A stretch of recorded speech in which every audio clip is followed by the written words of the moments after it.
It's time to talk sports. It's Hacksaw's Headlines, a panorama of the world of sports, stories, comments, and opinions.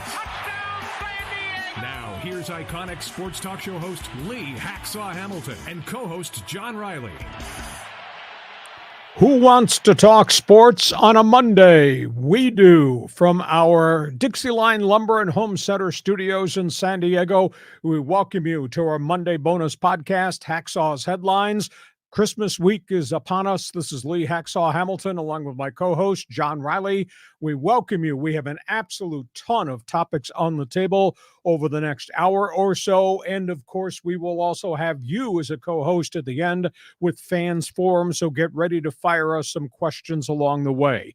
Our Monday bonus podcast brought to you by DIXIELINE Lumber and Home Center stores, 9 locations in San Diego, more than 100 years of experience. You've got projects planned for 2024. Your best friend might be DIXIELINE Lumber. Contact them, take a stroll through the store, talk to their consultants about the projects at hand. DIXIELINE Lumber and Home Center stores. John Riley, good afternoon. Have we got a lot to cover? Some good, some really bad. Yeah, I mean, a ton of sports information. Plus, we were just catching up. You're running around the Christmas holiday season. How's everything going at the Hacksaw household? If you have the toll-free number, the 800 number, the guy that has the patent on the 36-hour day, please give me that phone number. Thank you very much. Hey, we got an absolute amazing variety of things that we're going to discuss. John, before we hit the floor running, invite everybody to join us for Fans Forum. How does that work?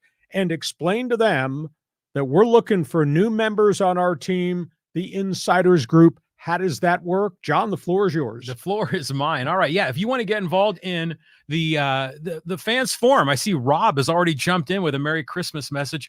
Hey, if you want a question or a comment for Hacksaw, just type it in the live chat on Facebook or YouTube. We'll get you involved in the Fans Forum segment at the conclusion of Hacksaw's Headlines. And yeah, be sure to join the Hacksaw Insiders Group. Boy, we've been pushing out a lot of content there. You get on our email list. You just go to leehacksawhamilton.com. In the upper right corner is an orange box. Just put in your name and email, get on our list, and we got a lot of great things planned for you in 2024. And a reminder, you like our podcast, you like my website, you need to check the website. There's an absolute ton of written stuff every day. We want you to subscribe so you'll get all the alerts. We want you to share with all your friends, tell them what we're doing. And because it's a Christmas season, we'll take a thumbs up. We'll take a 5-star rating from you. John, topic 1. Pick something off the bulletin board. Where do you want to go? Well, the obvious place to go is the disaster up in SoFi Stadium with these Chargers. The Chargers, last Thursday, 63-21 trashing at the hands of the hated rival, the Raiders. It was the worst Charger game I have ever seen in modern time. And all the years I was the voice of the Chargers and the Seattle Seahawks, I never broadcast a game that was so bad. When it was 42-0 at halftime, you and I looked at each other and nearly dropped our beer on the carpet. The end result, I wrote a scathing one-man's opinion column on Thursday night that appeared Friday morning. Your letter of resignation is expected on my desk by 9 a.m. By 9:30 a.m. on Friday, the Chargers had fired their coach, had fired their general manager. And I hate to pile on, but I did it Saturday morning on KUSI on my Saturday sports report. I intentionally took a 15-yard penalty for targeting the Chargers. The first family of football. That's what they call themselves. The brass of those people to take the franchise from San Diego, move it to LA, and brand themselves as the first family of football. The first family of football is in last place in the AFC West. The players quit on Brandon Staley.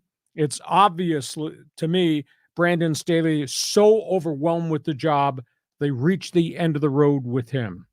He exit totally defiant of the opinion, I believe in my system, I believe in my players. Well, you're 24-25, and you got one of the great young quarterbacks in the league in Justin Herbert, and you can't make the playoffs, and your players quit on the field in the first half. I've never seen anything as disgraceful as that. And I like Brandon Staley. I think he's a bright light, but he was defiant. He was inflexible. I've been told from within that the packages that they were trying to run with the defense caused terrible mental overload. And that's why the Chargers defense, notably the back seven linebackers and secondary, always seem to be a step slow or never ever getting there, blowing communication, guys running open. And they got sucker punched. I mean, you look at what the Raiders did.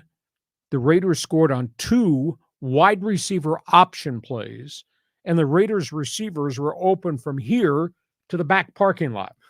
Chargers blew the coverage. They got beat on a wildcat formation run by a running back who had not carried the ball all year, and he went 35 yards along the way. And then as the game progressed, it just got worse and worse. So Brandon Staley's gone. Tom Telesco, the general manager who built this roster, a lot of athletes, better breed of athletes than they've ever had, has drafted well. He's found a few quality free agents. He pays the price too. He's fired. I felt bad for both those guys because I was able to communicate with them and they responded very well to questions I asked. May not have always agreed with what I wrote on my website, my One Man's Opinion column. But you go back and you look, Staley's first year, offensive line wiped out by injuries. Staley's second year, virtually all the defensive stars, major significant injuries, missed chunks of the season. Year 3, Justin Herbert plays with a fractured left finger, then fractures his right hand, index finger at the end of the season. Nothing was ever the way it had been planned to be because they couldn't keep their players on the field. And now we find out from what I've been told, the playbook was so complicated, there was just mental overload for a lot of the young players defensively. So it's really ugly. And I will tell you, the media guys that I text back and forth with, to a man, everyone hoped the Raiders would put 70 on the Chargers in that game last Thursday night. Oh, not too much hate, even though it's the Christmas season. Lump of coal to Dean Spanos. So they got a massive problem. And the Raiders did not play like that at all. The week prior, the Raiders lost a 3-0 game. And their offense was incompetent virtually all season, and they just killed the Bolts. And at the end of the game, Antonio Pierce was asked walking off the field by the NFL Network people, what'd you tell your guys who were up 42-0 at halftime? He said, I told them to keep their foot on the pedal against those guys. Yeah. Those guys, the Chargers. Their hated rivals, the Chargers. They wanted to run up a score on the Chargers, and they essentially they did. And then there was NFL video showing the Chargers owner's booth. And there's Spanos standing in the shadows trying to stay out of the limelight. Hey, own it. You created this mess. And there was John Spanos, the president of football operations. Thanks, Dad, for the job. He didn't want to look into the cameras either. And the worst part of this, or maybe it's the best part of this, depending on how you care about the Chargers, the worst and best of this was on national TV. The whole bleeping nation saw the incompetence of Charger football. And I would have to say there was a lot of cheering in San Diego. So I felt bad about what happened to two guys that I liked. But, John, the scoreboard does not lie. And this thing has been on a downhill slope. And, you know, now we've got, obviously, what they're portraying as the excitement of hiring a new coach and general manager. And my response to that is, do you think we can trust the first family of football to hire the right coach and right general manager when you consider the last 3 head coaches that they've hired, and when you consider their history, that they fired a Hall of Fame coach in Don Coryell, fired their Super Bowl coach Bobby Ross, fired Marty Schottenheimer after 14-2 season? Charger fan, are you going to trust the first family of football to get it right this time with their track record? And by the way, their track record, out-of-town scoreboard, 313 wins, 341 losses. Oof. So brutal. Topics on the table, John. Pick anything and everything. There are so many angles to this. I mean, well, first of all, as you know, as a professional journalist, former play-by-play of the Chargers, I mean, and loudmouth talk show host. I mean, you're covering this, you know, giving it the professionalism it deserves. But on the other hand, I'm a former season ticket holder of the Chargers, and I had it up to here with these guys. And when they moved to LA, I kind of bailed on the NFL for a few years. And now it's just pure comedy. It's so entertaining to see this team continually screw it up. Now, I heard one person comment that Telesco, while he is the GM, he's really only kind of a super scout. Like that, really, John Spanos is the guy that makes the decisions on the roster in the draft. I mean, what's your take on that? Why does John Spanos still have his job if he was a decision maker with Telesco? Hey, they were joined at the hip. They worked together for 11 plus years. If one guy goes, shouldn't the other guy go? Oh, no, we can't. Nepotism. Yes. There's nothing wrong with nepotism if you're on the receiving end of it. Correct. Yeah, that's exactly right. Yeah. I mean, what a disaster of the whole situation too. And against the Raiders. I mean, of all teams, and then the Raiders scored 0 points the week before, but it was just insane what happened in that game. I mean, it's still mind boggling. Now, going back to Staley, it's interesting that, he's this defensive guru and he's got this magic, defensive scheme, but it is complicated. And, that's one of the sins of coaches is if they make it too hard. And if the players have to think more than just react. Smart guy, too smart. Yeah. Playbook this thick. Aren't enough hours in the day to be able to execute everything in that playbook. Exactly. It's really tough. I would assume he will go back to the Rams in some type of assistance job under Sean McVay and maybe rebuild credibility. Telesco will probably get hired somewhere else, not as a general manager, but probably as a player personnel guy or a director of scouting. I said at the start of the season, because you had the brass to ask me about being the former voice of the Chargers and being so outspoken about how this ended and what they did to 55 years of loyalty. And I remember the comment, I'm a huge Justin Herbert fan. I hope he goes 17-0. But in terms of Dean Spanos, he went 0-17. Well, they're not 0-17, but this is pretty bleeping close to being as bad as being 0-17 in the vision of the fans and the community. And now Charger football in LA, it does look irrelevant again. And you mentioned the records of the team of Telesco and of Staley. Staley's only one game under 500, but that doesn't tell the story. No. I mean, blowing that game in Jacksonville in the playoffs last year. 27-0 lead, and they lost. And then the 42-0, trailing at the halftime against the Raiders. It's insane how this franchise over and over makes terrible decisions. And to your point, getting rid of Ross and Coryell and Schottenheimer. I mean, come on, man. What are these guys doing? What page of the dictionary is the word chargering in? Yeah. I think that might be the word of the year in Merriam-Webster's dictionary. Yeah. Okay. Well, if you're an NFL fan, if you're a Charger fan, if you're a Charger hater, hey, jump in the chat box and get in line so you can ask us, make some statements, ask some questions, your feel about Charger football right now. You think NFL Films would like to hire me to do a commentary on where the Chargers are right now? Okay. So we go from the bad to what is next on the horizon for the Bolts. Yeah, we got a lot of interesting candidates here for the new job. Now, they can start contacting people who are not coaching. They can start contacting people on teams that will not be in the playoffs. But in terms of marquee hot candidates, other teams, they can't do it till the divisional round is over. So there will be a chunk of time in which the Chargers are very limited in their search for a new coach, new general manager. I've been told that they're going to hire a general manager first, then the general manager with John Spanos will lead the search for a head coach. So it's not like they got to do it a week from Monday. They do have lead time. And if they have guys that are not working in the NFL now or guys on teams that are out of the playoffs, they can start pursuing permission to interview these guys. Hot list, general manager. This is a guy that I really like. His name is Adam Peters. He's been a longtime assistant general manager to the San Francisco 49ers. You know them, best record, NFL, John Lynch and all that. Adam Peters, I think, is a hot candidate. Joe Horwitz, Baltimore Ravens. Who is Baltimore? They win, and they win, and they win. And they draft really well. Seldom do they do anything in free agency. Obviously, John Harbaugh is the face as the head coach, but Joe Horwitz is player personnel director. Pretty good track record. Another guy nobody knows. He's been with this team for 21 years. You go back and you look at the history of the Dallas Cowboys, they draft well, and they don't make a lot of mistakes in free agency. Will McClay.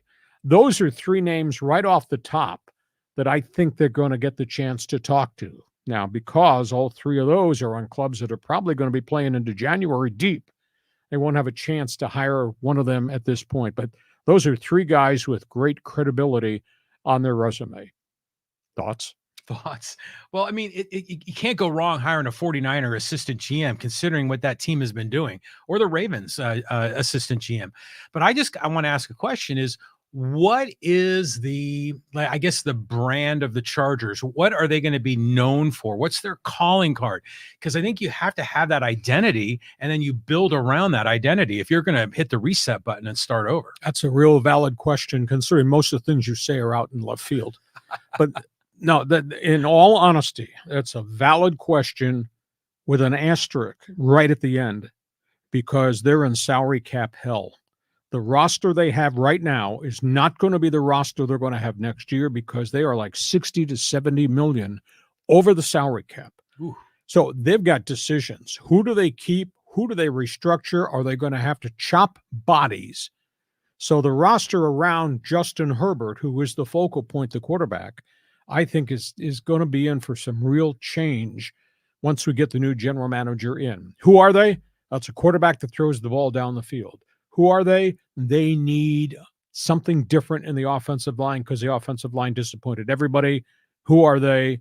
I think they're saying goodbye to Austin Eckler, so now they have no established running backs. So they got a pile of issues on offense. And by the way, after you fix that next Monday, what the hell are you going to do Tuesday, Wednesday, Thursday, Friday with the defense, which hasn't played well for 3 straight plus years under Brandon Staley's system? A lot of athletes, but not very many of them are accomplished. And, you know, they've turned Derwin James into just a pedestrian safety, and that guy was supposed to be the next Rodney Harrison, the next Ronnie Lott, and where has he been the last year and a half? The system sucks. Kenneth Murray, first-round draft pick, linebacker. When was the last time he made a play? Yeah, you don't hear his name much. No, not at all. And then obviously the enormous amounts of money they're paying the two pass rushers, Bosa and Khalil Mack. I don't think they can afford to have $61 million cap space tied up in those two guys. And Bosa's hurt all the time. We got the wrong Bosa on our team. The real Bosa's in San Francisco. So, John, that's a long answer to your very pertinent question. Who are they? They got a lot of problems. One problem they don't have is the kid quarterback, Justin Herbert. But, boy, they got other issues. Now they got the money asterisk issue they got to deal with. Now, let's talk about coaches. And there's a zillion names out there. Just thumb through the phone book. You'll find a name that might be a candidate. Bill Belichick. The general consensus across the board is he will exit New England at the end of the season. I hope it's not messy. Fans in Boston are really angry, which is absurd. They've had such a phenomenal run, all those Super Bowl rings with Belichick and Tom Brady. But Belichick has created this mess that has now taken down Belichick, the coach, because Belichick, the general manager, has done such a poor job in free agency and kind of a substandard job, I think, in the draft. If Belichick becomes available, would he come out here? My heart says I would make a run at him only as my coach. He is not going to be upstairs in the player personnel department. But the Spanoses historically have been terribly cheap. I can't see them paying Belichick $7 million or $9 million. Belichick, if he exits New England, think he will, Belichick might wind up in Washington, new owner, Charlotte, impulsive owner. And if something bad happens with the New York Jets, because they're not winning under Robert Saleh, could you imagine Woody Johnson relinking with Belichick? So that's where we are with him.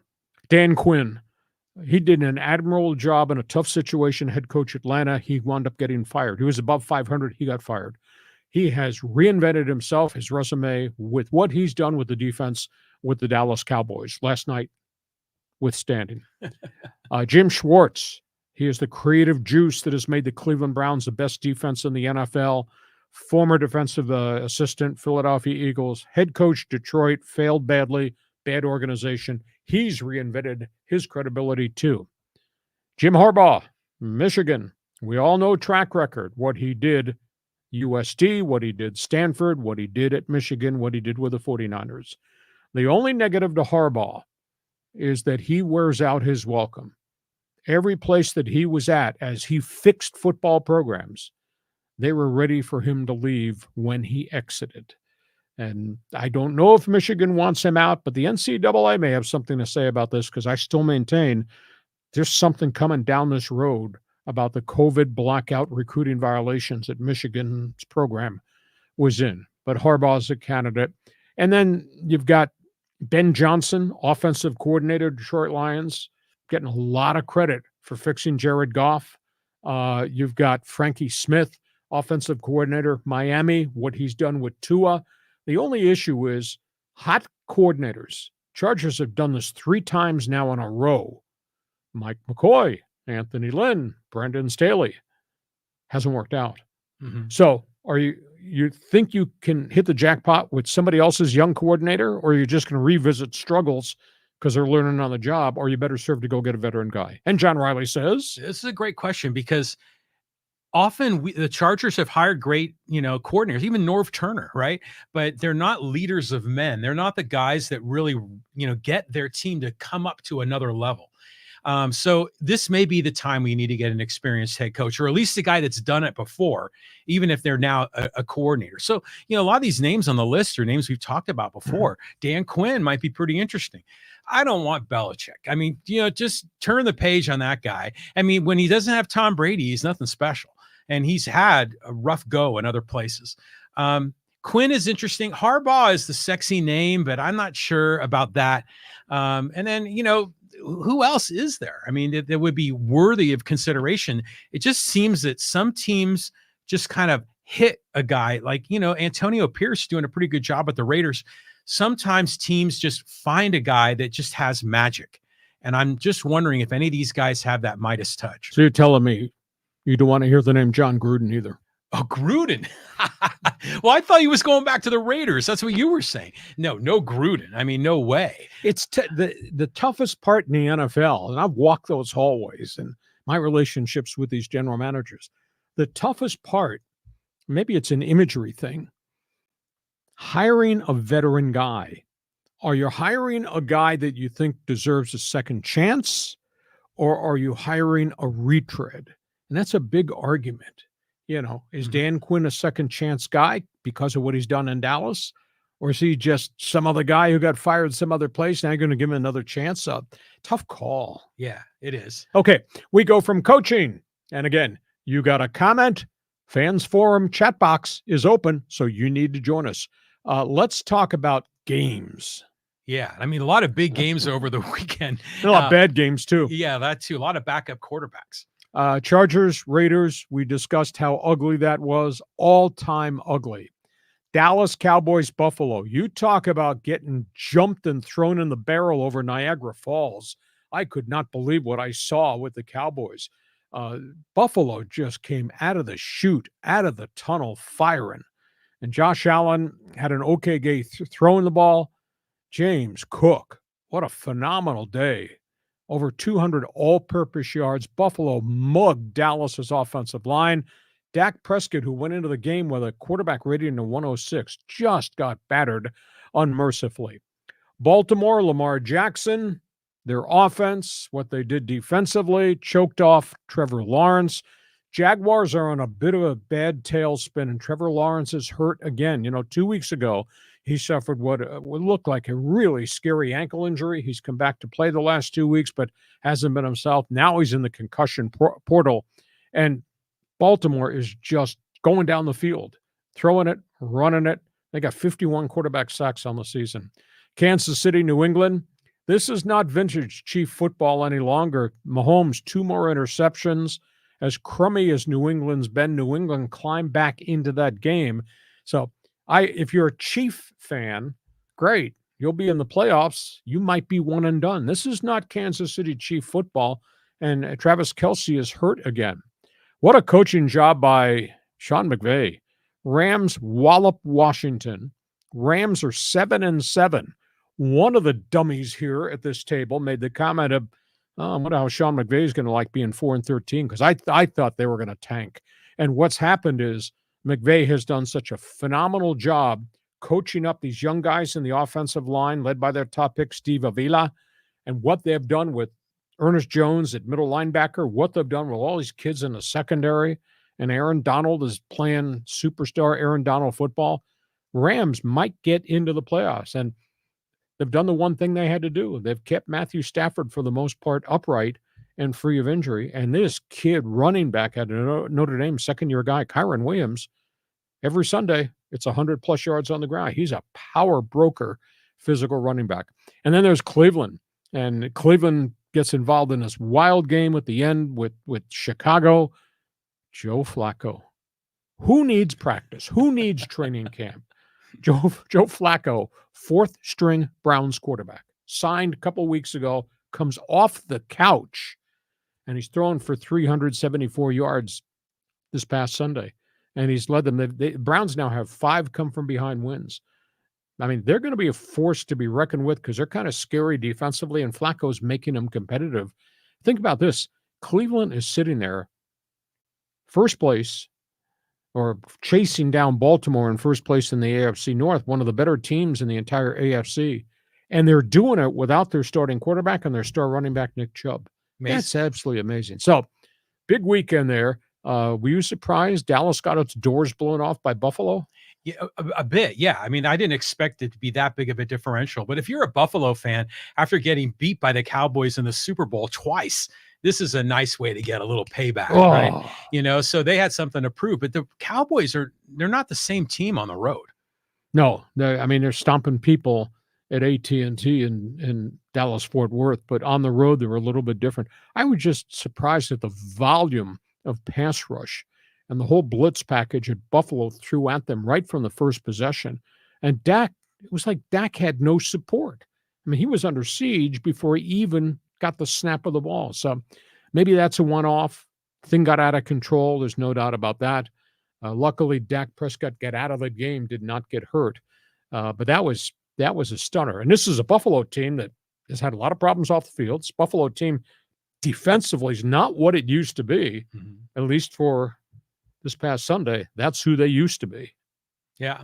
I mean, it was an interesting game, but I want to comment just briefly on the Rams, and McVay. And you were talking about earlier, you were saying that McVay was coaching his guys up, that they were playing at a higher level than expectation.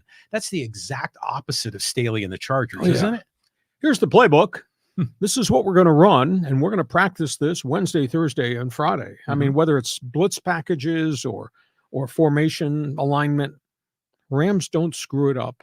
The Chargers, those guys are running open all day, all game long. Yeah. I mean, you were commenting on Thursday night how the Chargers defensive backs were always a step behind. Yeah. And it was just hopeless. But I kind of like the Joe Flacco story. I mean, granted, I thought the guy retired. I thought he was done. A lot of people thought he had to retire a couple of years ago. He played so poorly with the Jets. But that, again, is a veteran quarterback on a really bad team. Well, it's like Weekend at Bernie's, man. They just roll this dude in, and he's just got the smarts to make it happen. And you put him with that defense, it might be like Trent Dilfer when he was running the Bucks back in the day. Okay. We go from NFL football, got a couple of college football notes. Yeah. So here we go. Pac-12 farewell tour. Yeah. Let's talk, first of all, about the court case involving the end of the era of Pac-12 football, the Conference of Champions. For those of you who are not aware, we got 10 schools that started with USC and UCLA leaving to go to the Big Ten. And then it got worse and worse in the TV contract negotiations. And suddenly Oregon and Washington were gone. And the rest of the bunch wound up going to the Big 12, Arizona State, Arizona. And then 2 at the last minute, Stanford and Cal, went across the country to join the Atlantic Coast Conference. So there's only 2 schools left, Oregon State, Washington State, in what was the Pac-12. Well, there's a huge amount of money in the vaults at the Pac-12 offices from all the rights fees and NCAA tournament unit money, et cetera. And there was a big debate, who controls that money? I was told it's like $600 million. That's how much is in the vault. That's a lot. And Oregon State, Washington State stood up and said, we control it. Because there's a bylaw that's already in effect. If you exit our conference, you lose your seat on the board of directors, which means your school does not have a vote on any league business. And that was imposed when USC and UCLA announced early they were going to the Big Ten. And they stepped away. The chair was empty. So Washington State, Oregon State, the last two remaining members said, we're invoking that bylaw. Well, the University of Washington said, no, you're not. We're going to court. So they went to court, and the judge ruled, it's right there. Bylaw 6, I think it's called. You lose your seat on the board of directors because you vacated your membership in the conference. Yeah. So Washington appealed it. Washington State Court of Appeals, Friday night, delivered an early Christmas present to Oregon State, Washington State.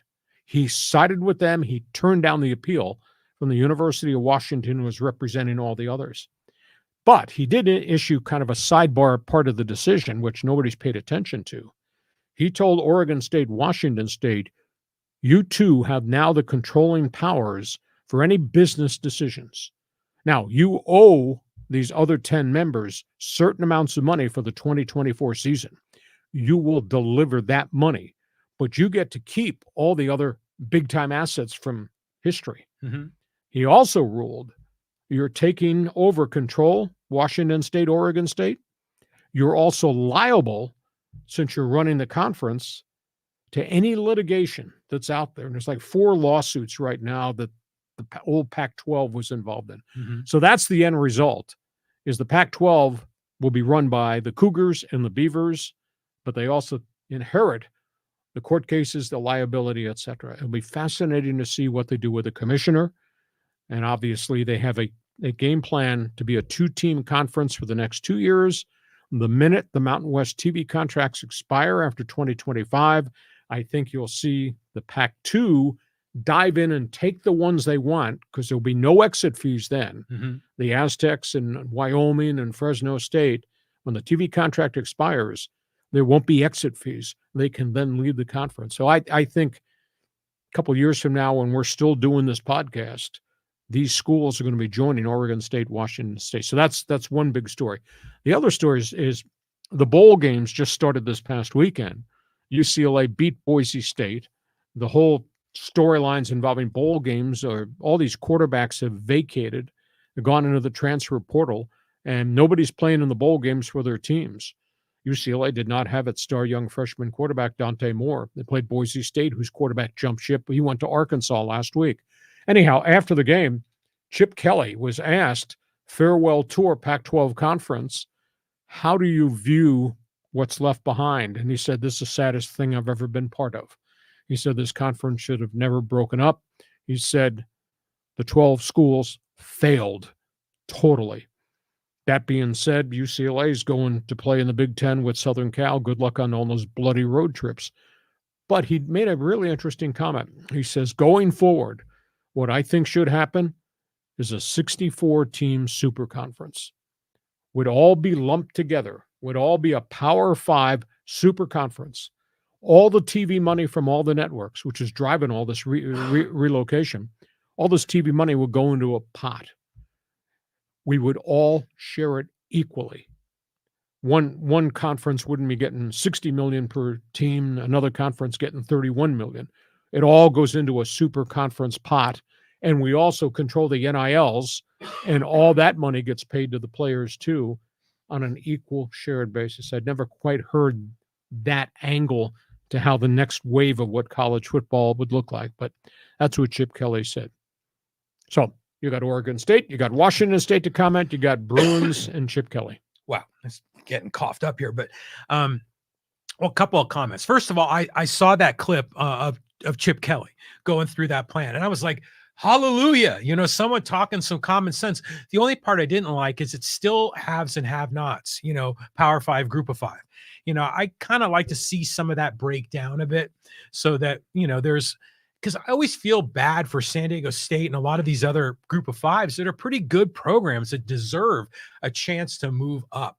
So maybe they do that with a relegation system like Premier League. I don't think it'll be relegation, but let's be honest here. If this thing goes down the road the way we think it goes down, once the TV contracts expire for the Mountain West, all these schools become free agents, and then Oregon State, Washington State, and whoever's running the Pac-2 at that point can call San Diego and can call Boise and can call Fresno and call Laramie and say, You got the chance now to come join us. You're free.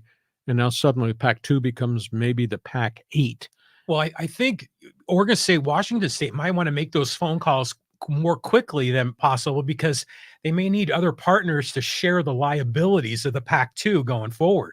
So they're not holding, 50% of the bag. They might want to spread their risk around. Okay, so that's where we are in college football. Hey, we get to halftime. Before we move to halftime, I want to remind you that our podcast, our Monday bonus podcast, our Thursday podcast, brought to you by DIXIELINE Lumber and Home Center Stores, 9 locations, been in business more than 100 years in San Diego.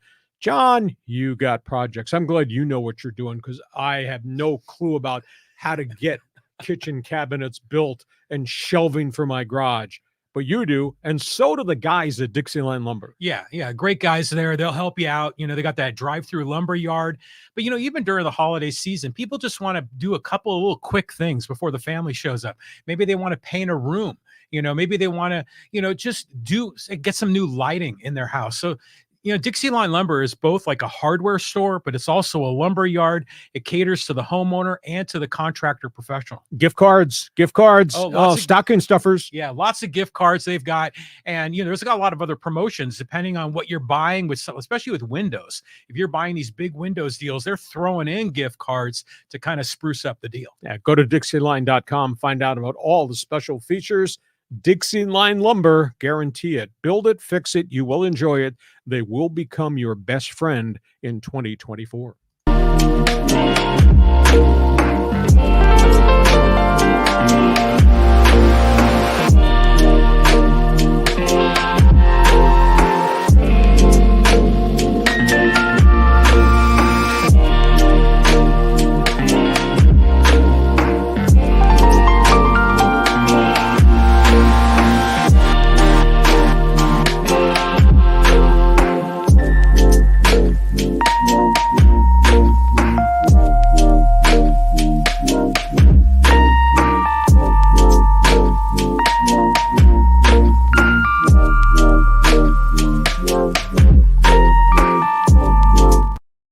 John, before we go to the second half of our Monday bonus podcast, item 1, explain fans forum for all the people new on live stream. Item 2, Hacksaw's Insiders Group. How do you get signed up to join our team? Okay, so yeah, you want to sign up for Hacksaw's Insiders Group, go to leehacksawhamilton.com. Go in the upper right corner, there's an orange box, put in your email there. We're sending out the best 15. We did the one man's opinion, went out last week, and we got a lot of cool ideas planned for 2024 to get you more involved in the podcast. And by the way, if you got a question or comment for Lee, look at this lineup of names in the fans forum. I see Bob and Pedro, Raul, Michael, John, gosh, I mean, who else is in there? ALN, Dave Dog, Michael, Paul. Geez, it's this list. It's John, Steve. I mean, the list is forever. We'll be here till Wednesday answering your questions, I'm sure. Yeah, so we're going to try to get as many of these folks in at Fans Forum at the conclusion of Hacksaw's headlines. And Hacksaw's Insiders Group, join us. A lot of unique things we're kind of kicking around for 2024. And if you like sports, check my website, leehacksawhamilton.com. I write on it every day. There's no excuse for you not to be involved by checking out my website. We go from all things football, we're talking baseball, and I wish we could say something positive, but at this point in time, nah. Yeah, it just seems like every time we get a nugget of news, it's never positive with the Padres. So we are now headed to the third week of baseball free agency. The Padres have done virtually nothing aside from the Juan Soto trade. I have no problem with the deal they made. I have a problem, as we talked about in our podcast last week. I don't think they got the right guys in the trade from the list of blue chip guys that the Yankees had stockpiled on their 40-man roster. I think that's a problem. The other problem, and this is a bigger problem, and this has to do with money. It's like the Monopoly game. This has to do with the fact that they've been so far over the luxury tax limit 3 years in a row. They're going to get a bill in January for $38.9 million. That's how much they have to pay Major League Baseball for being over the luxury tax threshold 3 years in a row. That's why there is this big push that this payroll has to go from 253 down to 200. Now there is sentiment that they're going to take it lower. They might take it as low as $180 million.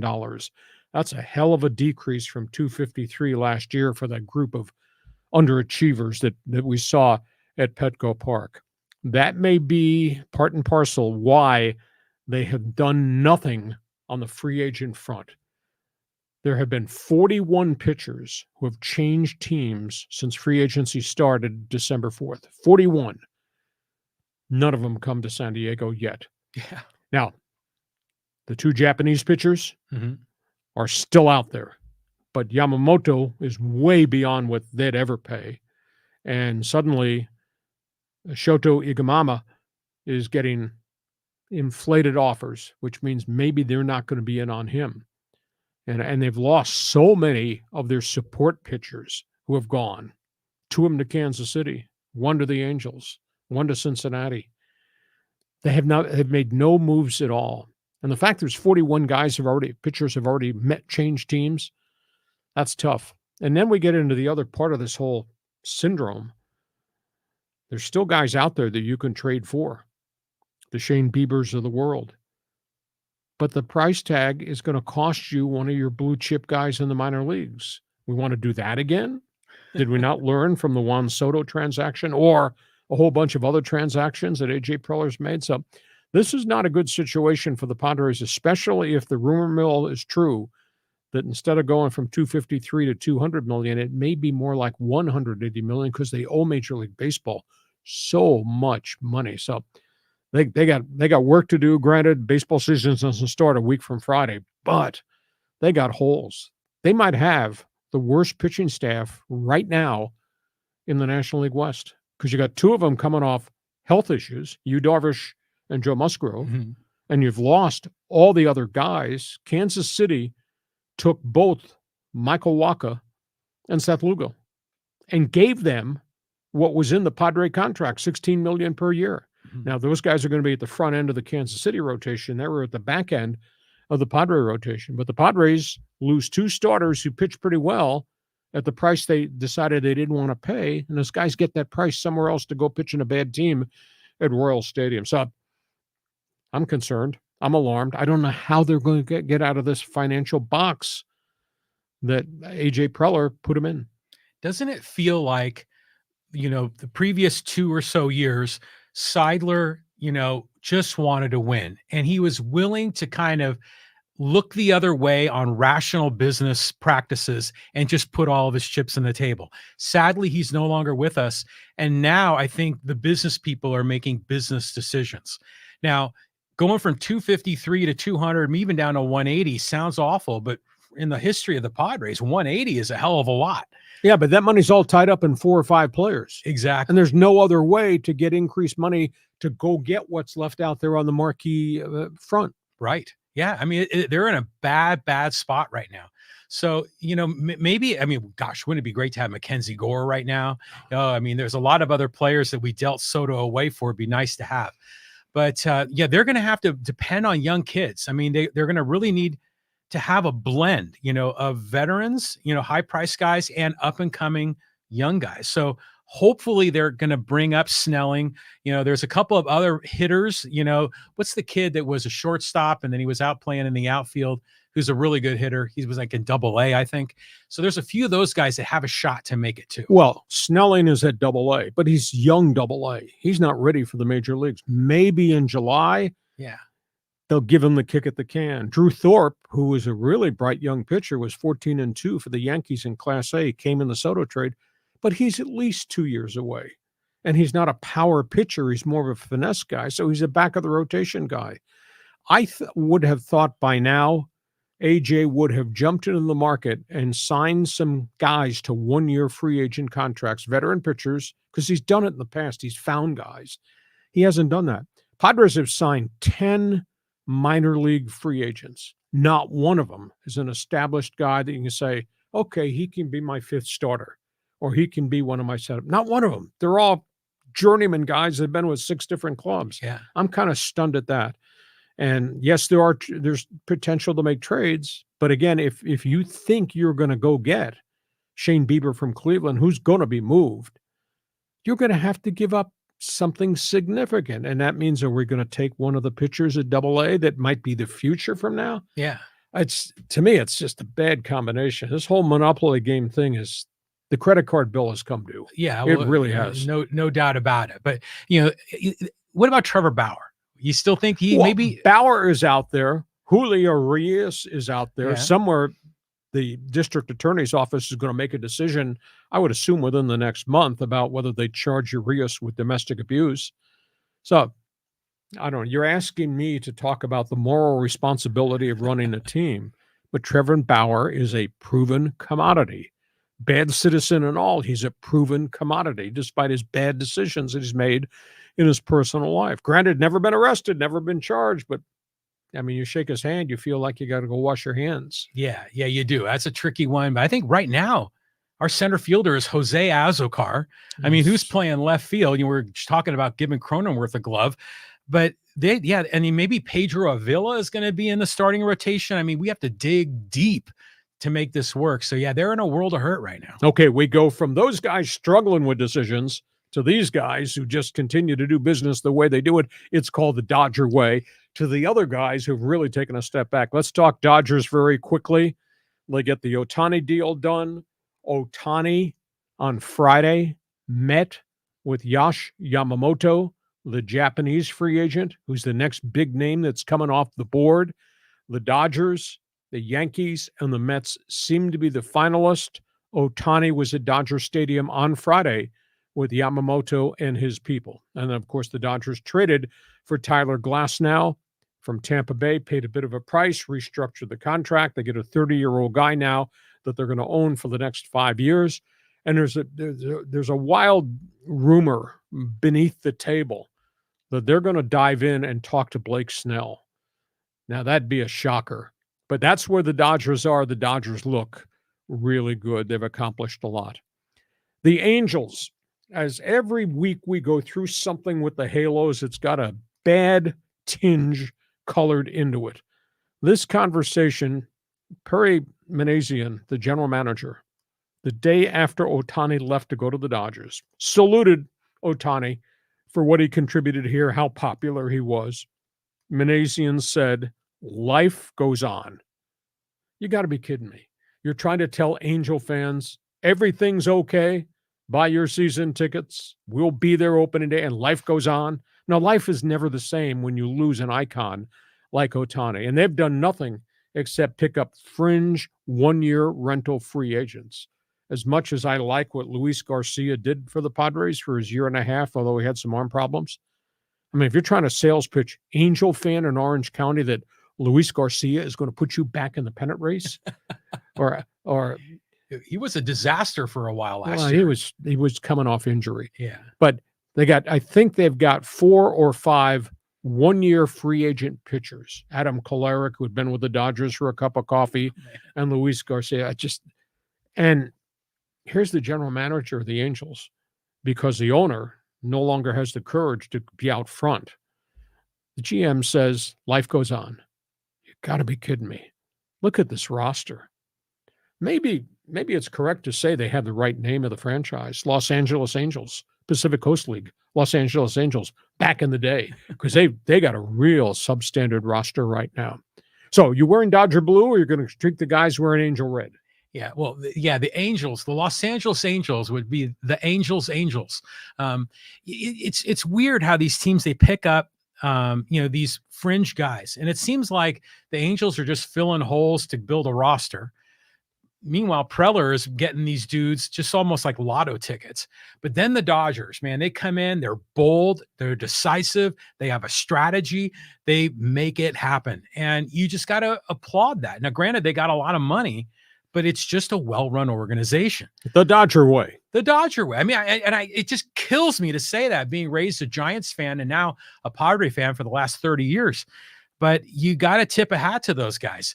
So now we'll see what happens next. I mean, because the Dodgers still, a lot of question marks with their pitching staff. I mean, they got Glasnow, but they're still, they got to depend on those young guys. We're going to see how that whole thing plans out.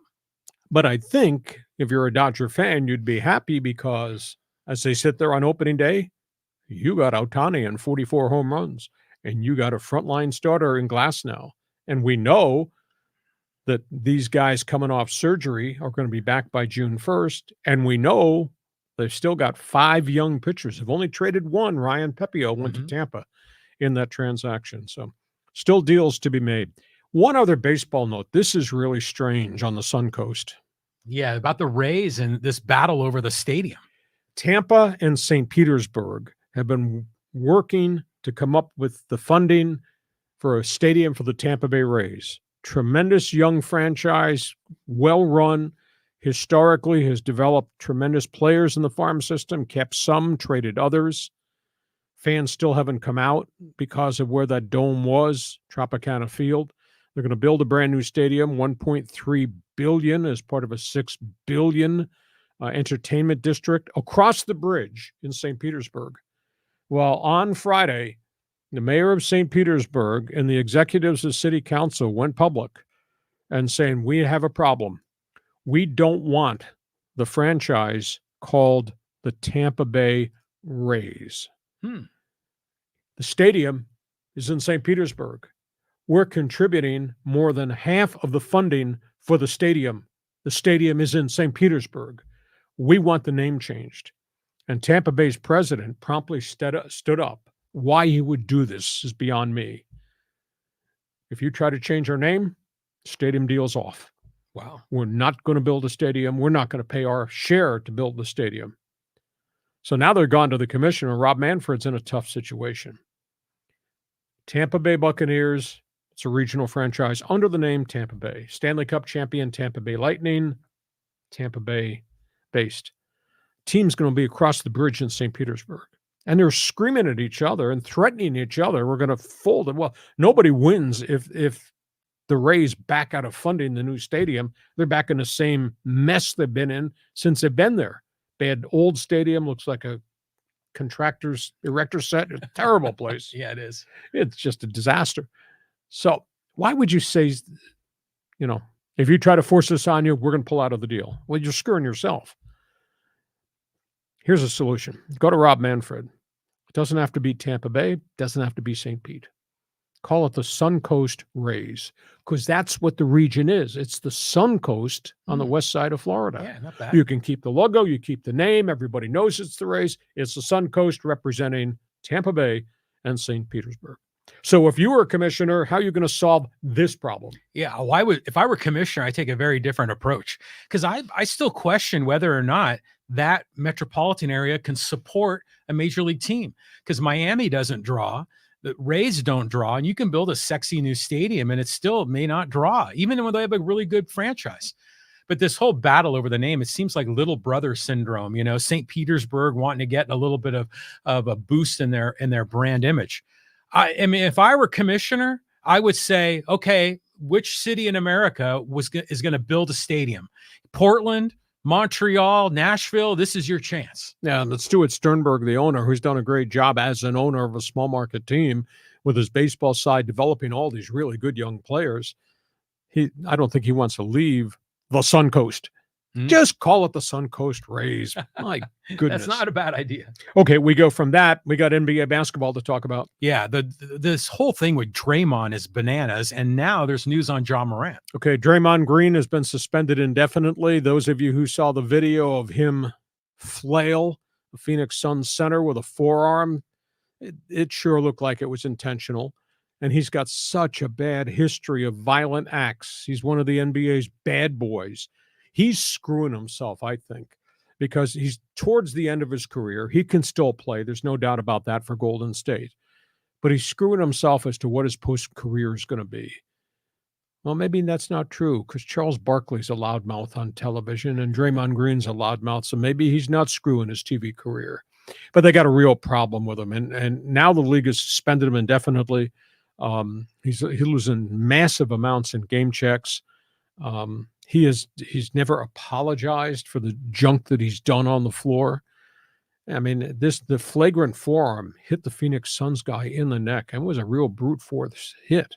And of course, last year he punched one of his teammates in the face in practice. The whole world has seen what he did to Jordan Poole, and he runs up these bills with technical fouls and ejections, and He's out of control. Steve Kerr said Sunday, we're not punishing him. We're going to try to get him some help. Yeah. They want him back. But is he beyond help? Because it just emotionally, it's like he's eroded to the point he's almost like a thug waiting for the next incident to happen. So they got the Golden State thing. Ja Morant comes off the 20-game suspension for the gun incidents and all the off-court stuff in Memphis. Memphis is a disaster this season because of his suspension and obviously loss of a couple of other players for big injuries. Ja Morant finally meets with the media over the weekend, and he doesn't apologize. All he said was, these are the hardest days of my life. I've gone through this. I'm trying to learn from this. He doesn't apologize. And nobody in the media, I mean, if you're going to go to a press conference, John, you're going to ask the pertinent question. If I were sitting there, I'm asked the question, we know your track record. We know how you got yourself in trouble multiple times with guns. Ja Morant, are you going to separate yourself from your posse? Because your posse seems to be part of the problem with your decision-making. Nobody asked that question. So he comes back. He will play Tuesday night, and he will try to salvage their season. He's trying to salvage his reputation. He's gone through counseling. Hey, he's saying all the right things. But he said all this before when he was suspended last year by Adam Silver, the commissioner. So you're going to solve Draymond Green, and what do you tell Ja Morant? Well, the Draymond Green thing, it's one thing to be a loudmouth, and it's even another thing to be kind of a hothead to get in fights. Green is way over that line. To me, he has personal, psychological issues. Anger management. Well, but it's not just the anger management. That's just how he reacts to it. I think he has self-esteem issues, because if you don't feel confident in yourself, then any threat to you, you want to fight back. So I think, he has some serious homework to do with a therapist. And then as it pertains to Ja Morant, I just want him to be the star that he was meant to be, because he's so dynamic. He's a lot of fun to watch. I just want to see him get back on track and get his life back on track. Okay, we go from that. Speaking of controversy, you're a golf fan. This thing's not solved yet. We're talking about the negotiations, PGA Tour, the Saudi Super League, the LIV Golf. They face a December 31st deadline for this proposed merger. We've already seen one great player jump, Jon Rahm, going to LIV for $450 million. The PGA Tour maintains they are going to continue to work through the merger issues here. Now we got another player in this whole conversation. This hasn't gotten an awful lot of ink. We know the Saudi PIF fund has proposed putting $3 billion into a merger pool to join the PGA. PGA would control all the golf tournaments globally, but the Saudi side would run the tournaments in Europe under the PGA banner and would market the game globally. That's why they're $3 billion. Now, the Fenway Sports Group, which is based out of Boston, Red Sox Fenway Park, they're involved in a lot of sports investments. They've proposed joining the PGA and LIV, and they would put $3 billion into the pro golf thing, and they want to run the marketing in the States. Oh. So suddenly, the PGA, which looked like it was on its deathbed because of all these players who jumped, suddenly might have $7 billion coming in the front door, and they'd have two corporate people, Fenway and the Saudis, globally marketing the sport. It's complicated. I don't know how far down the road they are in terms of dotting the I's, crossing the T's, and then signing on the last page. But this has kind of come out of nowhere. Suddenly it's a $7 billion investment to save pro golf globally. Yeah, that's a pretty interesting idea. Now, because I remember you were saying how the PGA was running out of money, the leadership was going sideways, and you're thinking, this is a jewel in American sports. How could they be really almost going under? LIV saw, like some low-hanging fruit there, but it's nice to see Fenway step in. I think it's just interesting because there's so much, I guess, history that Americans have with a lot of the golf tournaments in the United States. It'd be a shame to see that kind of all get blown up. Well, you got the Masters and you got the British Open, and you've obviously got the Grand Slam events, which are the marquee events. They say December 31st is the deadline. Of course, you put erasers on pencils. You can always change that end date. Okay, we go from there to what are you watching on TV, John? Yeah, I mean, this is funny. You were talking about Fox and ESPN. This is kind of the battle of these talk shows. Well, they keep changing people. So we've got ESPN's morning show, led by Stephen A. Smith with Shannon Sharpe, who jumped in. Mm-hmm. Across the street, you got FS1, Fox Sports, Skip Bayless, and a host of co-hosts, the latest Keyshawn Johnson, among others. Well, they've been at it for almost a year. And Stephen A. Smith, loudmouth, with Shannon Sharpe, who's really loud. All the tight ends in my life are all loud. Everybody I know is loud. Those two guys are killing Fox Sports and Skip Bayless. It's amazing. TV ratings just came out, I think, for the last 4 months. And Stephen A. Smith and Shannon Sharpe, when they're not yelling, have 535 million viewers each day. 535. Skip Bayless, FS1, has 105.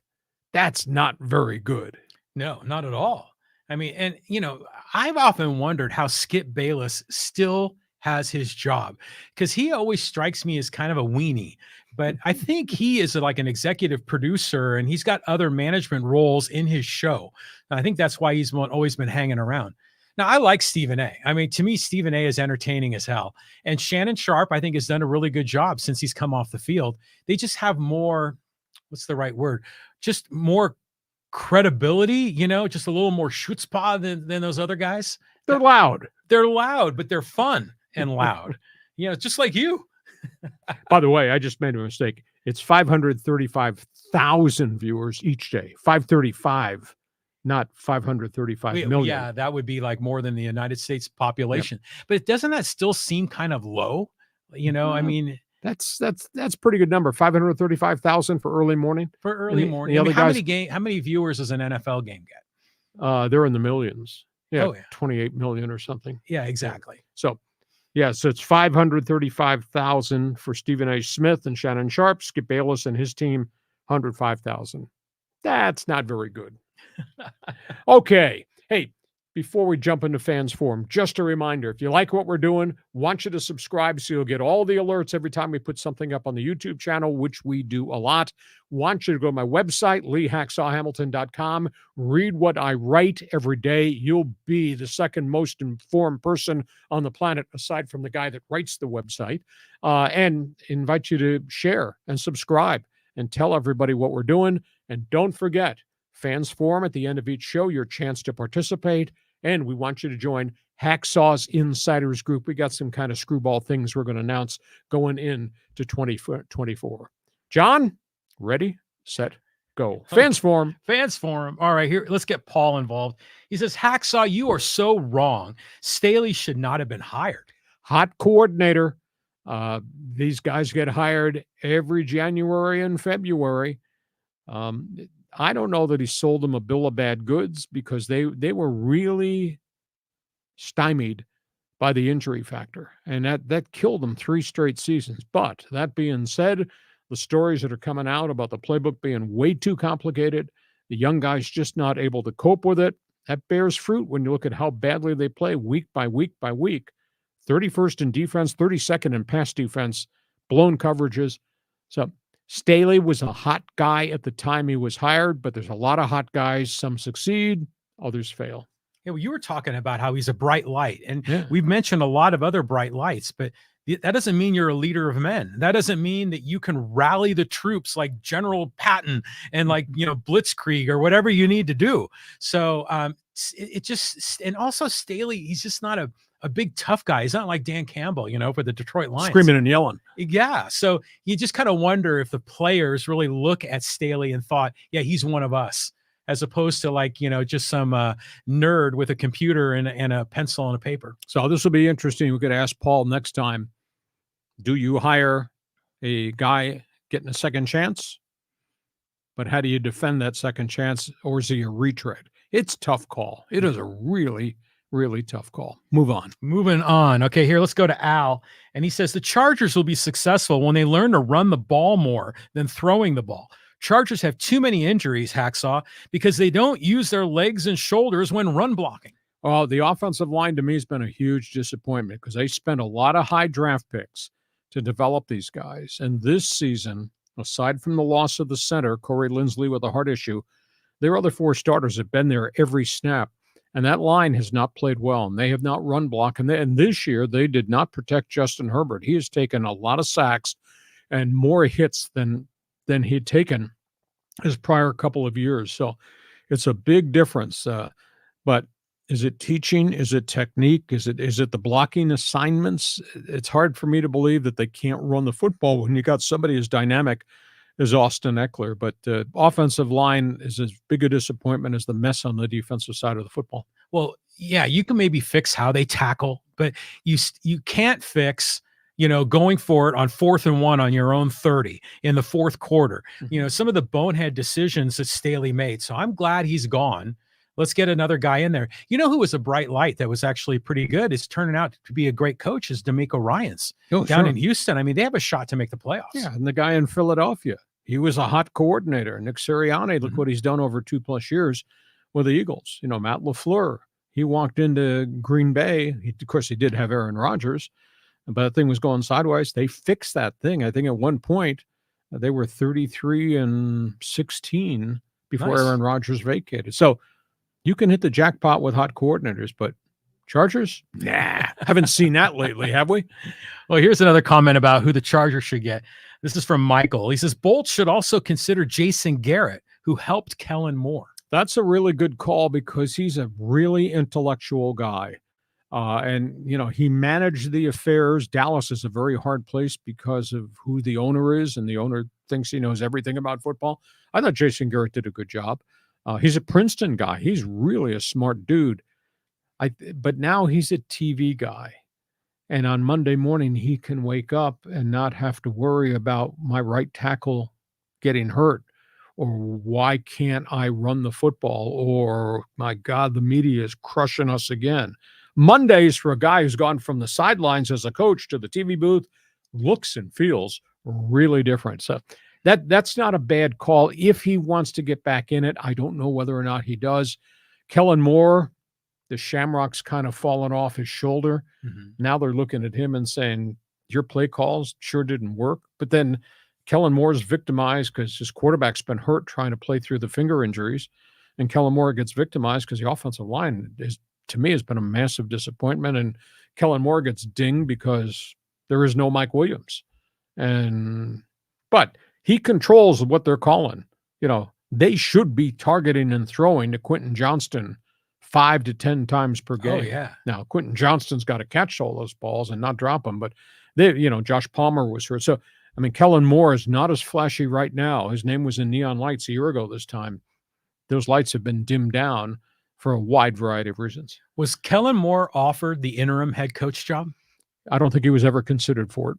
Really? But see, at the end of the day, doesn't mean a hill of beans. They're going to fire all those people. No, Kellen Moore's on a multi-year contract. Maybe he stays because he is linked to Justin Herbert. But I think the rest of those guys will be filing applications to do his podcast with you and me next year.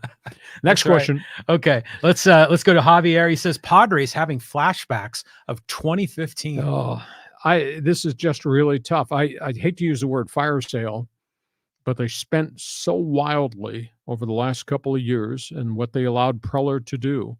And, they were barking at the media last year when the national media and those of us here used the word sustainability. Is this sustainable? You spending this amounts of money in a market that's only 3.5 million?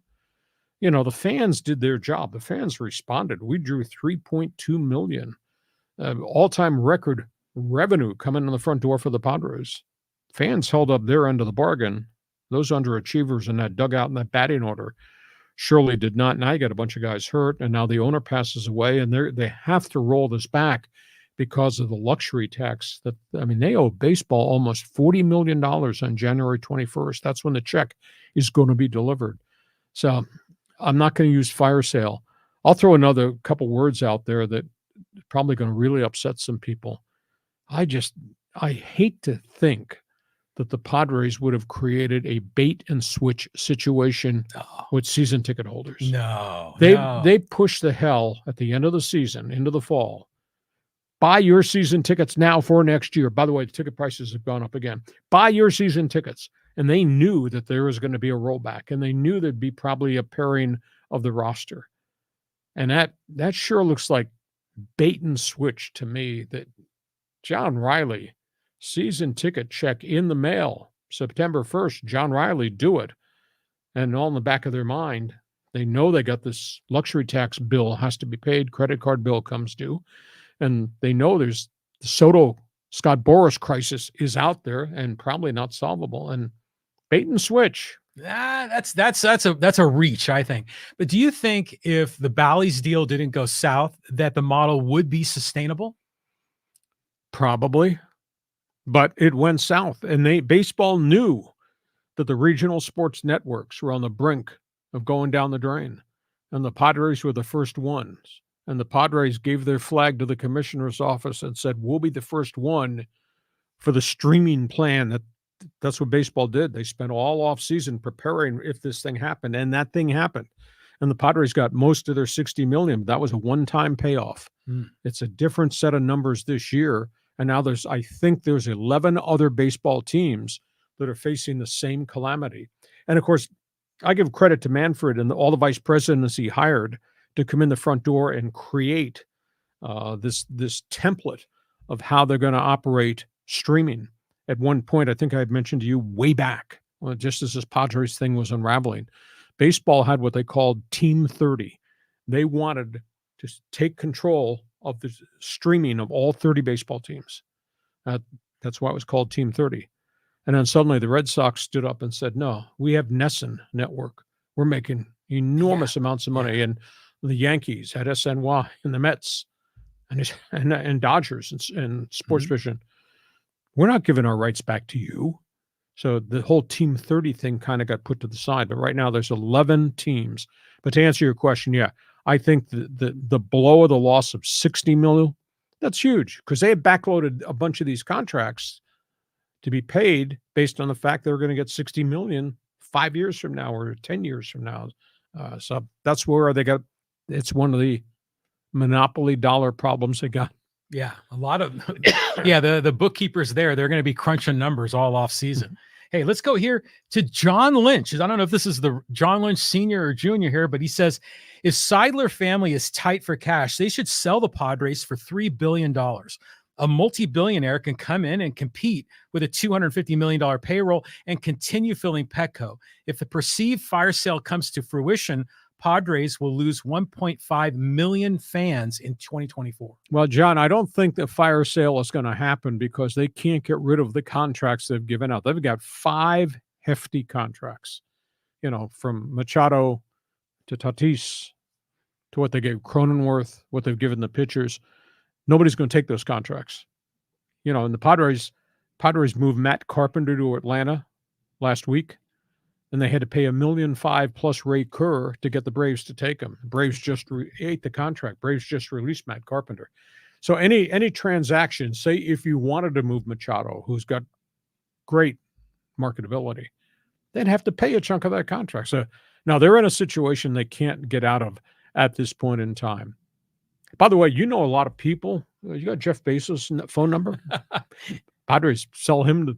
So the Seidler family says they're going to own it. They're going to run it a little bit differently. I understand that. They're fine people. I mean, I obviously knew Peter extensively, and I've gotten to know Tom Seidler a lot better since Peter's illness came back. I've communicated. But it's not for sale. But they're going to have a problem. They're going to have a problem if it's not a very good team, if they can't find pitching.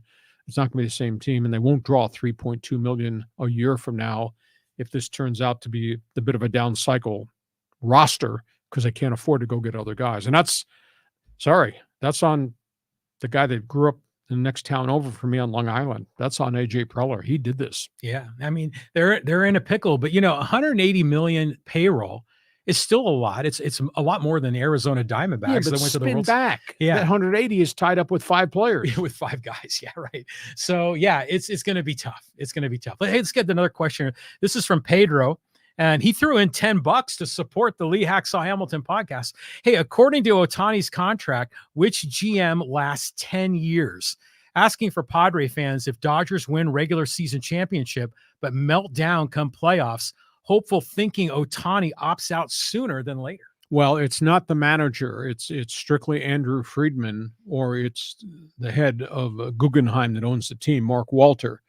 But those guys aren't going anywhere. Those are baseball lifers, and I think they'll stay there. It's got nothing to do whatsoever with whether Dave Roberts is a manager going forward.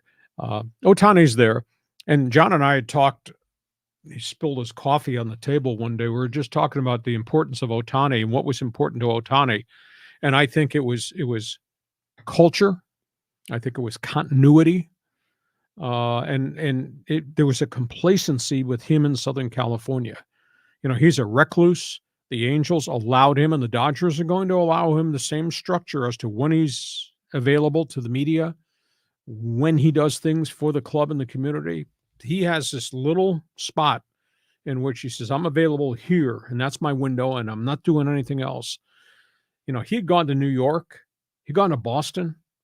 You know what the fishbowl is? You know what the media is? You know what the energy on Times Square is? New York and Boston are so different in terms of venues. He didn't want that. So he chose complacency. He chose the culture. He chose the community. And Southern California, Los Angeles and Orange County offer him something that he's very comfortable with. Well, do you think that might be injured again? I mean, as a hitter, can you imagine him going on the disabled list? No pitching, no hitting. I mean, that could happen, right? You're just peeved that he didn't choose the Giants. Well, yes, I am actually, but I still think the Dodgers, everyone's kind of praising this deal. And, you know, to Ohtani's credit, he negotiated these things, you know, like if the GM leaves, he can opt out. But in the end, I don't know if they're going to get that much productivity out of him, because it's still a question mark if he's going to pitch. But he was hurt last year. He still hit 44 home runs, and he hit, 290. And when he pitched, he had a 3.14 ERA. Now, he'll rehab this year. And one of the reasons he chose the Dodgers, aside from all those things I said that began with the letter C, was their history and track record of rehabbing guys coming off elbow surgery. And they have a very good track record.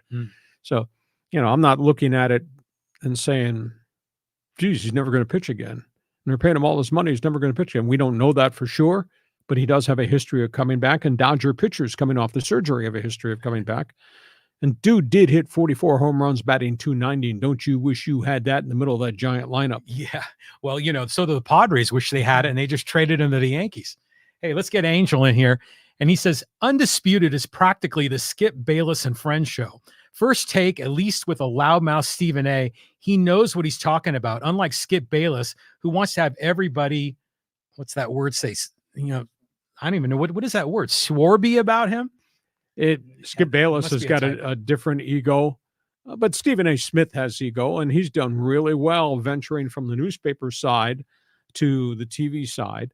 I don't think Stephen A. is long for that show. I think Stephen A. wants a late night TV show, move over Jamie Kimmel and all those guys. I think SAS is going to wind up going across the street and doing an entertainment type show, but they've hit on something. And Shannon Sharpe, you know, it's like the old days at 690.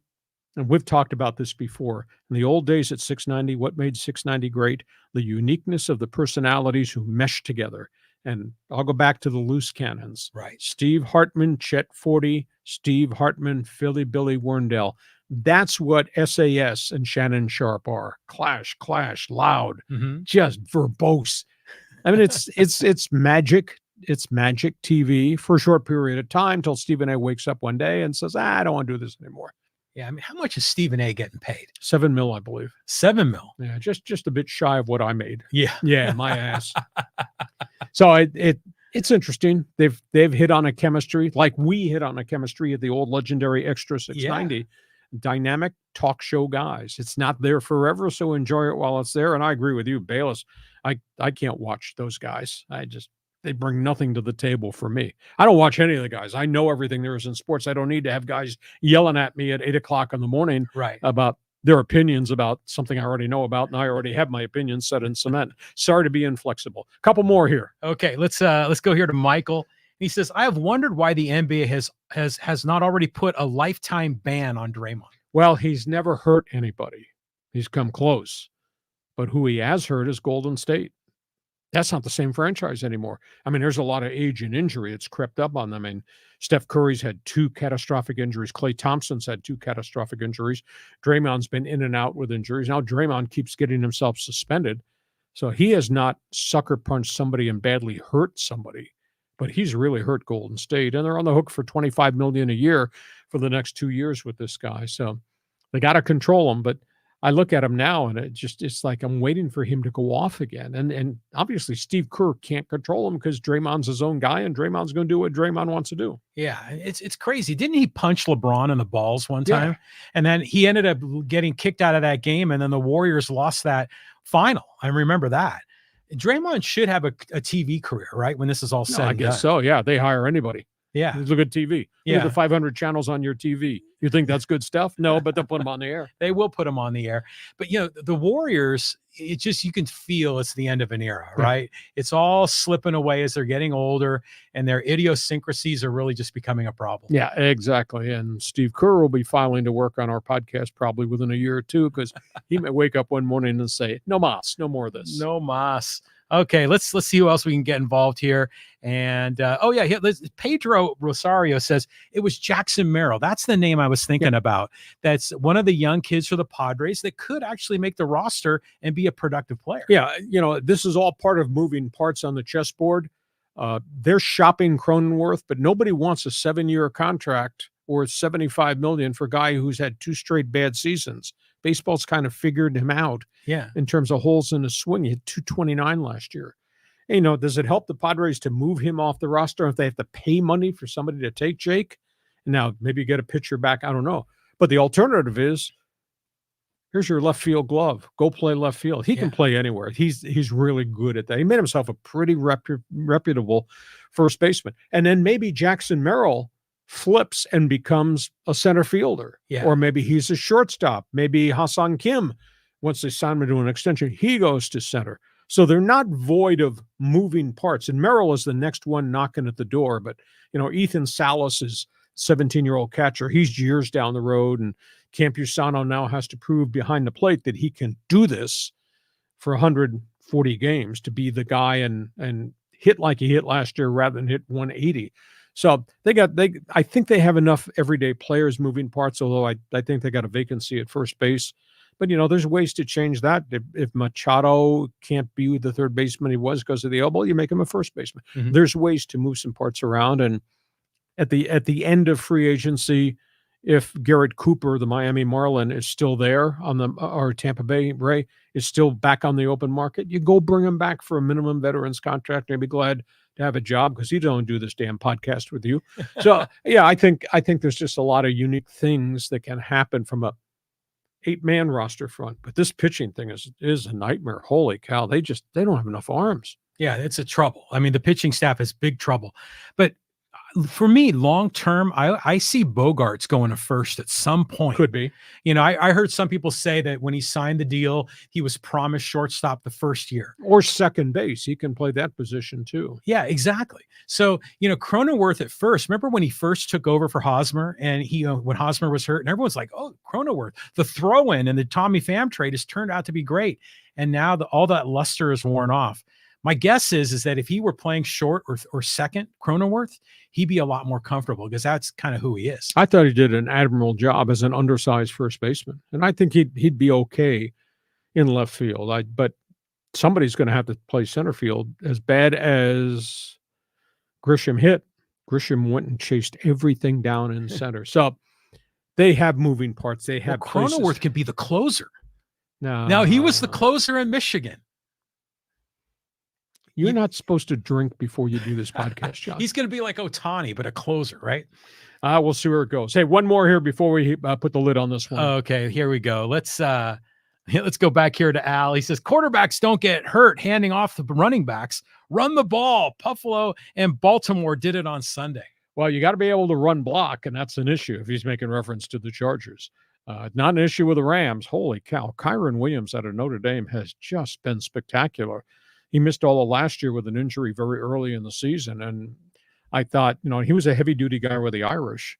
I said, well, how's he going to hold up this year? He has been heavy duty since he got back in the lineup. And what McVay has done with the quarterback, with the running back, with the myriad of wide receivers, that's a pretty prolific offense that McVay's been able to rebuild it. And I keep going to mailbox every day. I'm waiting for some message on Rams letterhead from Sean McVay. It says, dumbass, we're not going to finish 4-13. Yeah, he could have called you out for sure. But we were wondering what they were going to do. But, talking about running backs, what about Christian McCaffrey? What a year he's having. What a stud. It really is. And I enjoy watching the post-game pressers with Brock Purdy because he's so low-key, so mild-mannered. But, boy, he was saying that McCaffrey should be the MVP. Oh, very much so. You talk about a man, and I'll say this about his preparation. I've interviewed him one time. He is fanatical about being fanatical in terms of training. Mm-hmm. His regimen is one of the most unique things I've read about. And then, so you got Purdy, who obviously is the next Tom Brady. Yeah. I'm the last man in the draft, yeah. throwing for 374 yards on Sunday. Mm-hmm. And John Lynch Jr. has done a phenomenal job in terms of player acquisitions and plug-in guys. Historically, teams that are successful go find guys that are unhappy, guys on the last year of the contract. And John Lynch Jr. has done a pretty good job plugging those guys in.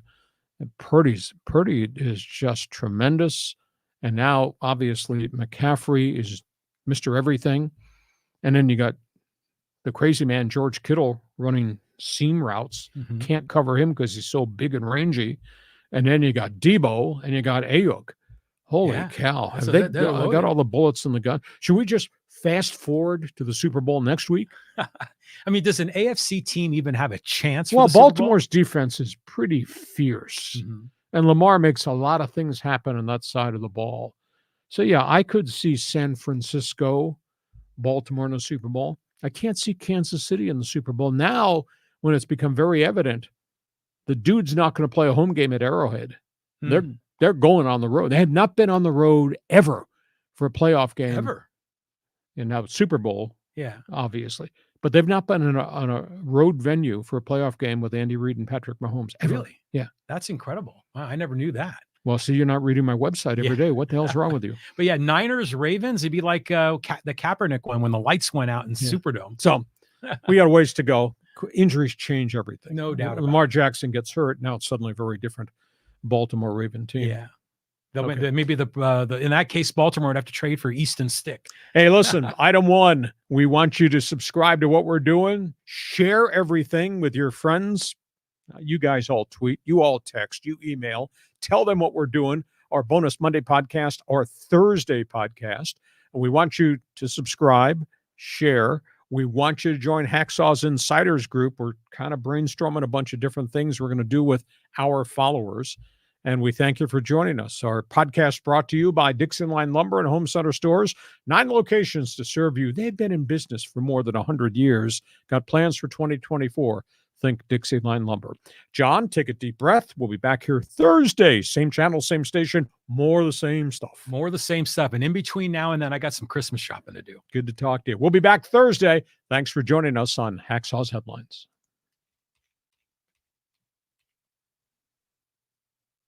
Join us again for Hacksaw's Headlines on YouTube, Facebook, and Twitter. And find the audio version on your favorite podcast apps. For more content, go to LeeHacksawHamilton.com.